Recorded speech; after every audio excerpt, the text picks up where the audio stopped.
This is Poel, and today in Tacx Turbo Talks we're talking to Sven Nys about the 2019-2020 Cyclocross season.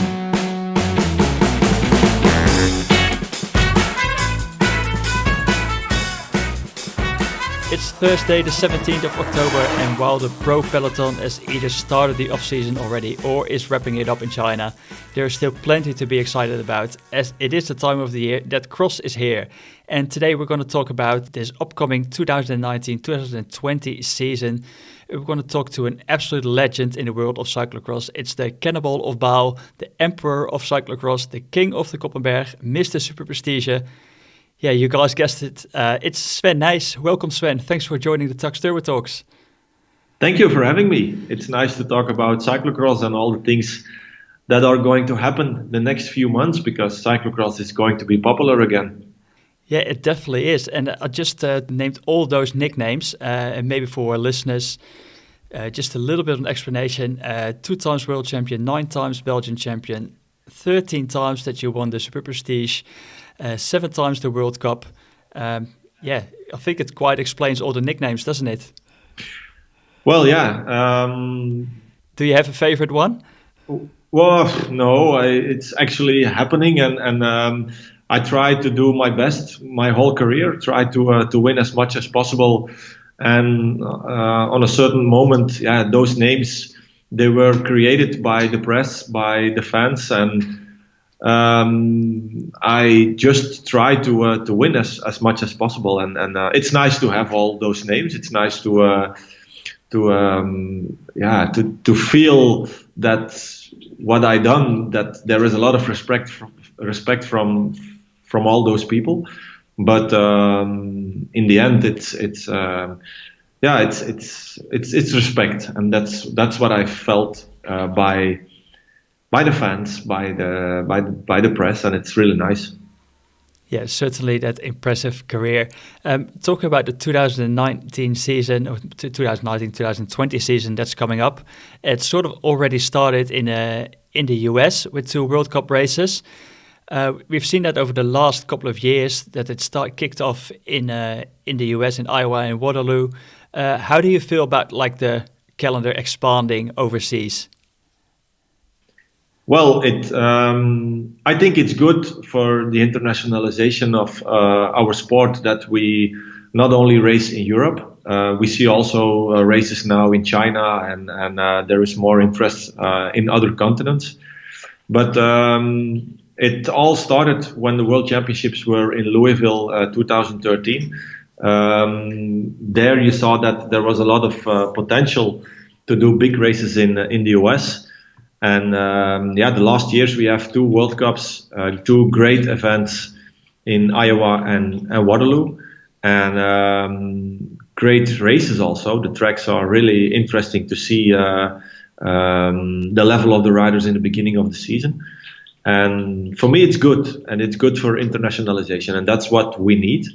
But the difficulty we struggle with for the moment is that those races are before World Championships on the road, and interesting from the press is more coming after World Championships on the road. So that's a little bit the things we need to work on for the next few years, that maybe those races are going a little bit, are they going to move on the calendar, and that cyclocross is more a discipline that starts just after World Championships on the road.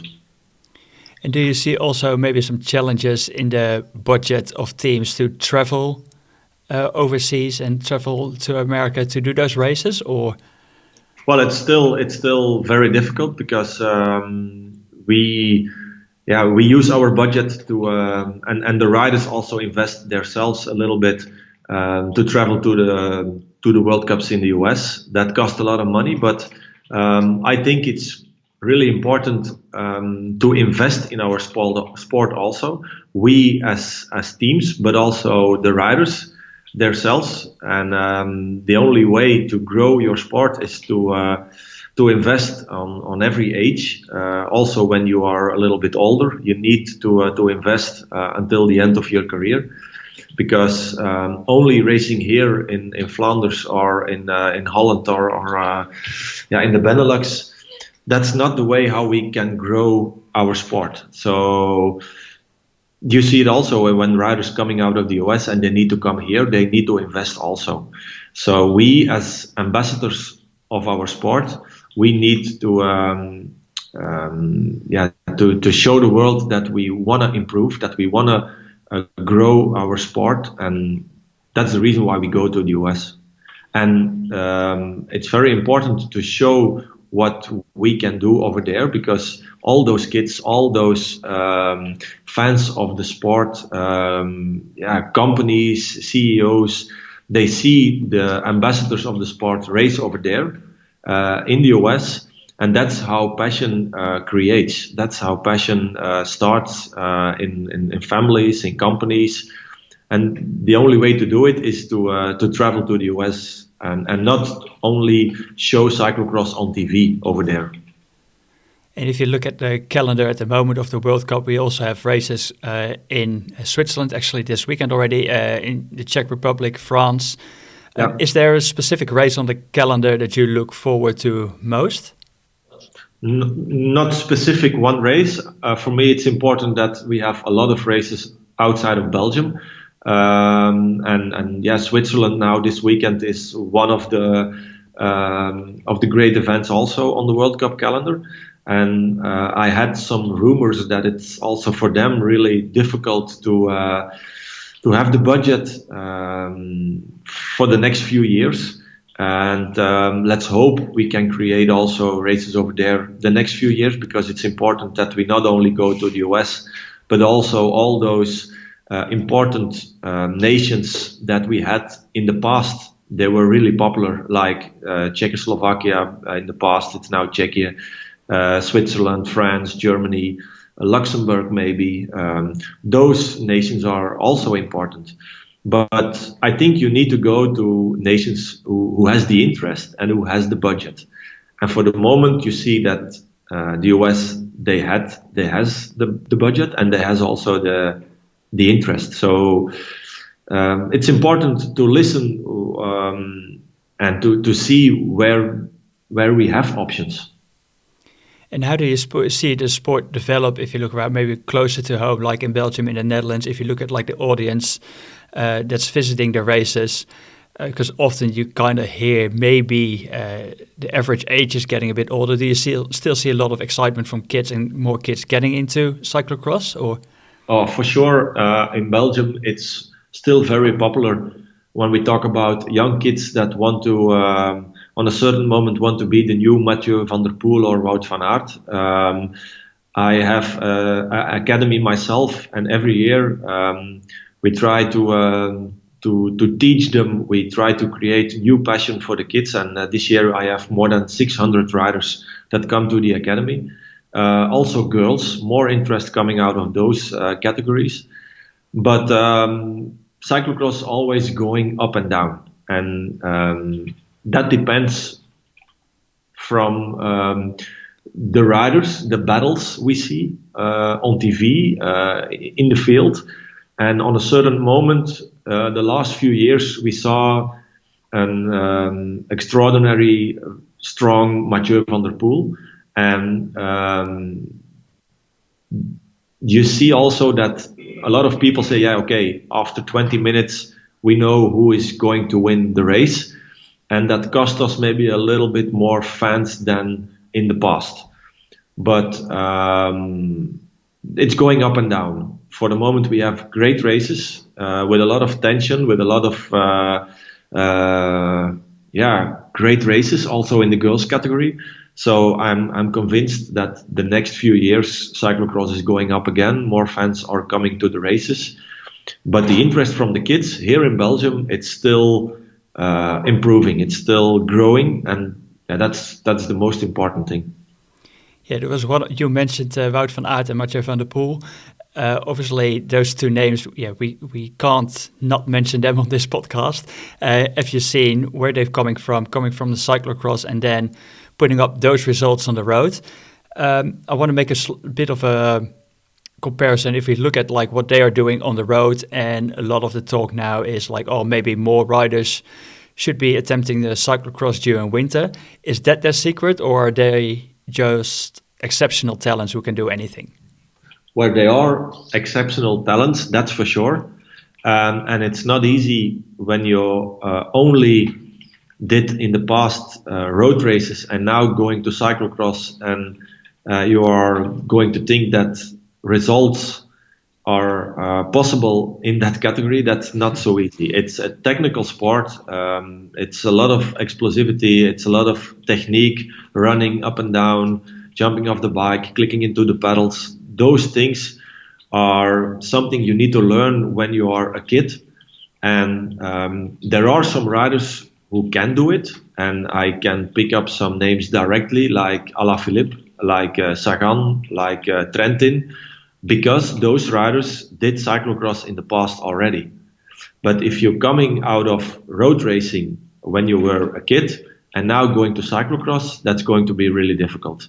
You need to learn those skills really young.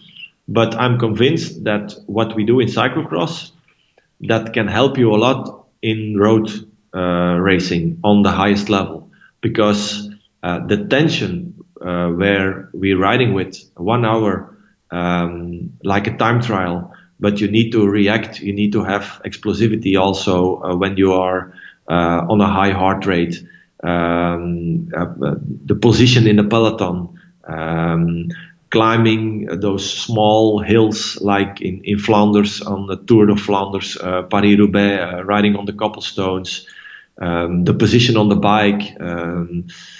Those things you can learn in cyclocross a lot, and that's what helps Mathieu and Wout also to have good results on the road.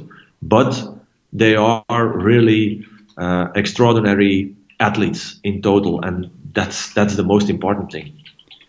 So is it something you think that we might see for road racing as well? People basically going to a different type of training during the winter, during the off season, not only doing those long steady rides, but more high intensity work? Yeah, those things I think already happening for the moment, because it's always like that. A few riders are doing something really special, and you see now those things with Mathieu van der Poel and Wout van Aert, but they do a completely different setup to their spring classics.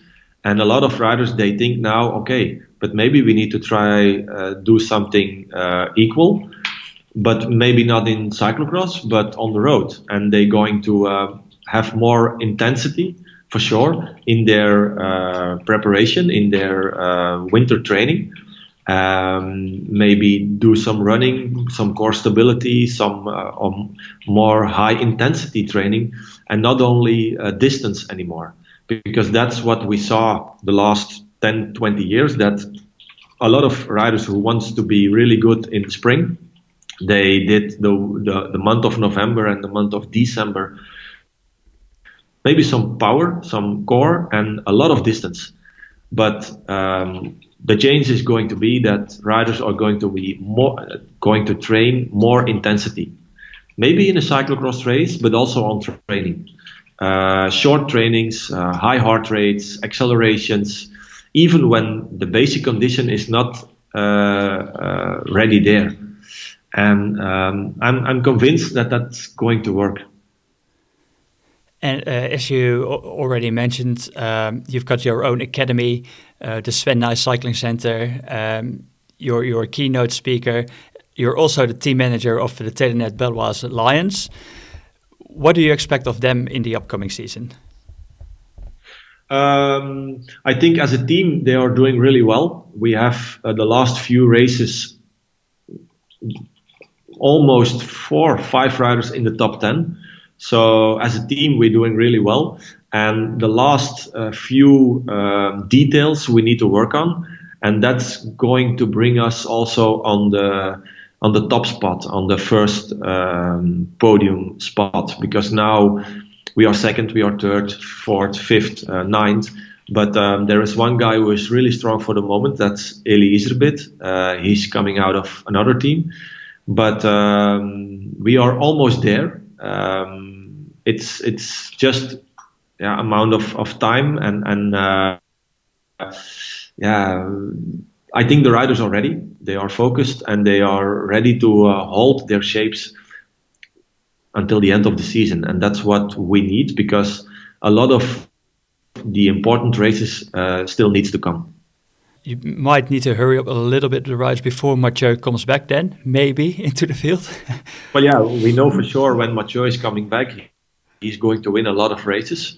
But still, I try to talk with my riders, and they need to work on their own skills. They need to have motivation to do the best they can. And if they are second behind Mathieu or behind Eli, and they did all they could, then I'm happy. And on a certain moment, I'm convinced that we can win races, and it's a matter of time. Is that also maybe the main thing that you give as advice to your son Thibau, who is also a really talented rider? I try to talk a lot with him about having fun, doing what he loves to do, but not put pressure on him because the pressure is always there, not from the family or the people around him, but outside, the fans, the press, and that's because he has a name, of course, and because he won a lot in younger categories, and now he's the oldest in the junior category. So everybody's saying now, yeah, it's is the guy who can win now European Championships, World Championships. But yeah, we shall see. He needs to have fun on the bike, and on a certain moment, he needs to decide what he wants to do with his own career, with his life. Maybe he decides to do something completely different. But I'm there as a father, and I try to motivate him in all the things he wants to do in the future. Um, but yeah, it's really nice to share the same passion, to ride our bikes together, and to talk about things we love both. And that's for me now the most important.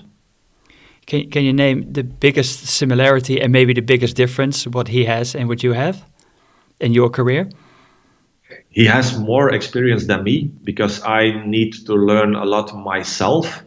I had some people around me in the family that did some road racing, but as a cyclocross rider, when on his age, I need to learn a lot of things myself.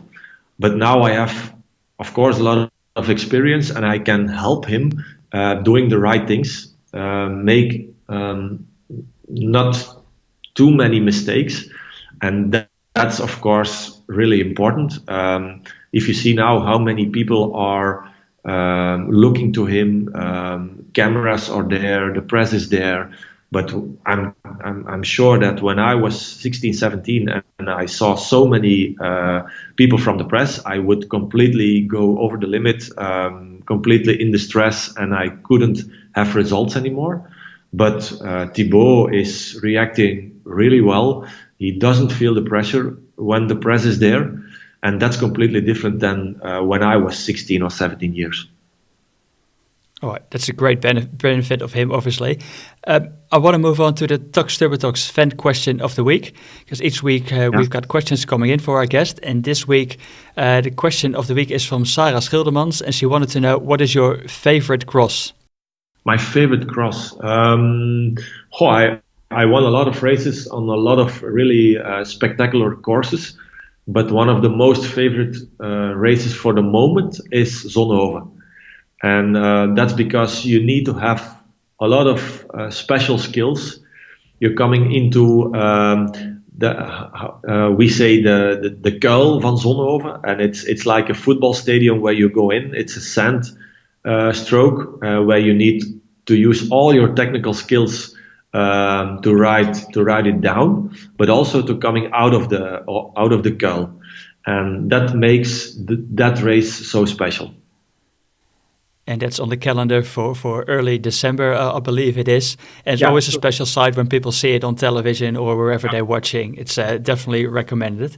But for me, and that's one of the most important things in cyclocross, when a cyclocross race become more and more an adventure where you don't know how you go in, and definitely not how you're coming out. And that depends how the weather is, the difficulty of the course, downhills, uphills, barriers, all those things. When in 1 hour a lot of things can happen, then cyclocross becomes really special. Awesome. And something really special would maybe be a next Belgium world champion at the end of the season. If you had to name one name, who would that be? Well, let's hope there is. We have the possibility to have a rider in our team to become world champion, and the guy who has the most chance for the moment is Toon Aert. I think he was on the podium last year. He is national champion in Belgium. He won the World Cup. So for me, that's the guy who can win world championships in the future and maybe next year. And then on the women's podium, we put Lucinda Brandt on top spot. Of course. Well, all right, Sven, I wanna thank you for your time, and looking forward with us to the next season. Is there one thing in particular we need to pay special attention to this season that comes to mind? Oh, that's a question I didn't think about before, but well, I think we need to wait now and see if Wout is coming back, if Mathieu is doing his best results directly in the beginning of the season, and if all those things come together on a certain moment. And I'm convinced that's going to be in the end of December, with all the riders who are doing really well right now, the guys from Telenet Baloise, the guys from São Paulo, and that's going to be the moment everybody's looking forward. All right, awesome. And we're going to definitely be looking forward to that as well. Like I said, thanks again, Sven, for taking the time to talk us through all this wisdom. You're welcome. Thank you.